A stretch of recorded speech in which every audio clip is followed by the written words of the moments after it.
오늘의 말씀은 신명기 25장 1절부터 19절 말씀입니다. 오늘 말씀의 핵심 구절은 3절입니다. 40가지는 때리려니와 그것을 넘기지는 못할지니 만일 그것을 넘겨 매를 지나치게 때리면 내가 내 형제를 경히 여긴 것이 될까 하노라. 아멘.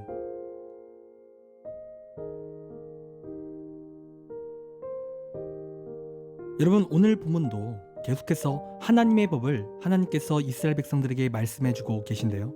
여러분, 첫 번째로 오늘 본문에서 악인에 대해서 하나님께서 말씀하십니다. 오늘 본문 2절과 3절입니다.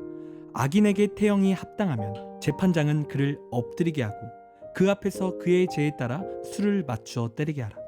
40가지는 때리려니와 그것을 넘기지는 못하리니 만일 그것을 넘겨 매를 지나치게 때리면 내가 내 형제를 경히 여기는 것이 될까 하노라. 여러분, 지금 하나님께서 어떠한 법을 말씀하십니까? 악인에게 합당한 벌을 주라 라는 말씀을 하고 계신다는 거예요. 여러분, 하나님께서는 사랑의 하나님이십니다. 그리고 우리가 일반적으로 사랑의 하나님이라고 한다면 왠지 내 죄를 다 용서해 주실 것만 같다라는 생각이 드는 거죠. 그런데 오늘 본문 1절을 보면 재판하여 의인은 의롭다 하고 악인은 정죄할 것이다 라는 말씀을 하나님께서 하고 계신다라는 거예요.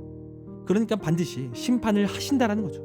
그래서 오늘 본문 2절과 3절 말씀을 쭉 보면 악인에게 태형이라는 형벌 또한 주라 라는 말씀을 하고 계신다라는 거예요. 죄값을 치르게 하신다라는 겁니다. 그런데 여기까지 보면 당연한 것 같아 보입니다. 죄를 지으면 죄값을 치르게 하는 것이 당연해 보이는 거예요. 그러나 오늘 하나님께서 덧붙이신 말씀이 뭡니까? 3절을 보면 태형을 때릴 때 40대 이상을 때리지 말라는 말씀을 하신다라는 겁니다. 그러니까 분명 죄인인데 그 죄를 너무 심하게 치르게 하지 말라는 거예요.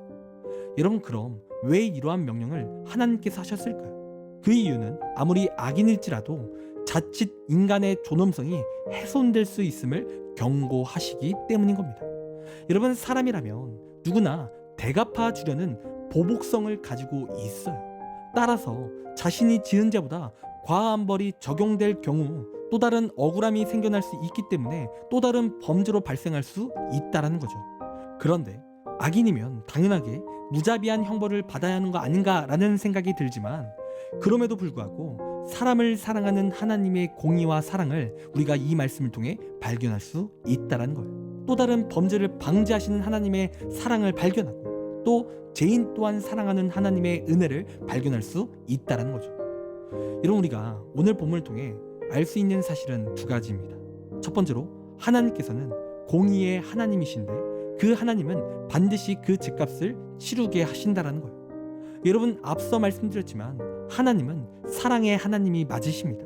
그런데 우리 하나님은 사랑의 하나님이시기는 하지만 공의의 하나님이신 거예요. 그러니까 당신이 말씀하신 바는 반드시 지키시는 그러한 하나님이시죠. 그래서 사람이 죄를 짓는다 할 때 그 죄의 형벌을 반드시 치르게 하시는 거죠. 그래서 여러분, 사람에게 발생한 일이 무엇입니까? 사람이 지은 죄 때문에 사람은 영원히 죽을 수밖에 없는 형벌이 생긴 거예요. 쉽게 말해 사람은 죄의 근거 때문에 지옥에 가게 된다는 거죠.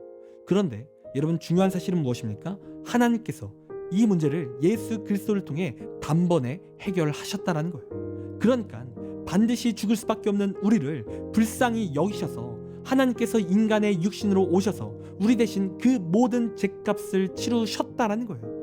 내가 받을 형벌을 예수님이 대신 치르셨다는 거죠.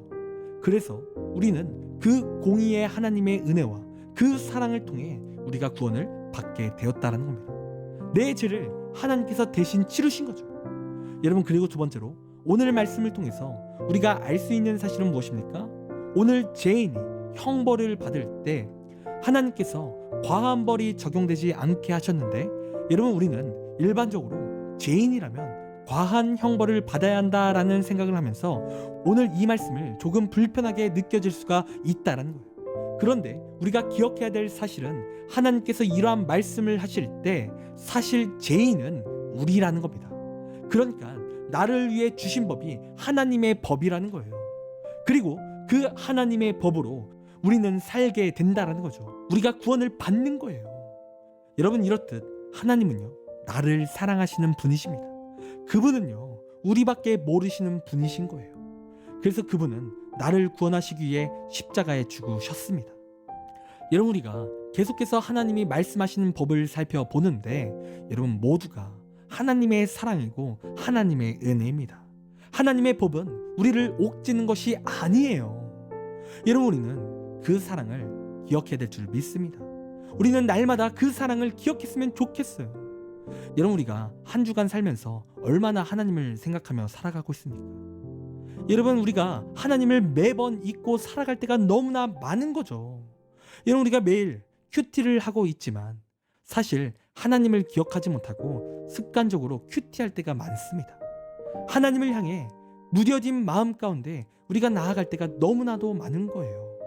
여러분, 그러나 이 시간 진정으로 그 하나님의 사랑을 우리가 기억하며 매일매일 하나님을 떠올리며 살았으면 좋겠습니다. 그리고 그 사랑에 반응하면서 우리가 그 사랑을 기억하면서 공부하길 원해요. 또 우리의 삶을 살아가길 원합니다. 여러분, 우리가 그렇게 날마다 하나님을 기억하고 날마다 그 사랑의 은혜에 감격하며 살아갈 때 여러분, 하나님께서 우리의 마음을 보시고 기뻐하십니다. 그리고 우리의 삶 가운데 놀라운 하나님의 은혜를 공급하시고 채우시는 거예요. 여러분, 그러므로 이 시간 날마다 그 하나님의 사랑을 묵상하며 날마다 그 사랑의 은혜 가운데 기억하며 그 은혜를 누리며 나아가는 우리의 귀한 신앙이 되기를 간절히 소원합니다. 기도하겠습니다. 하나님, 우리의 신앙생활 가운데 하나님의 사랑이 넘치는 줄 우리가 날마다 기억하길 원합니다. 하나님께서 날 사랑하심을, 날마다 우리를 기억하심을 우리가 기억하고 은혜를 누리길 원합니다.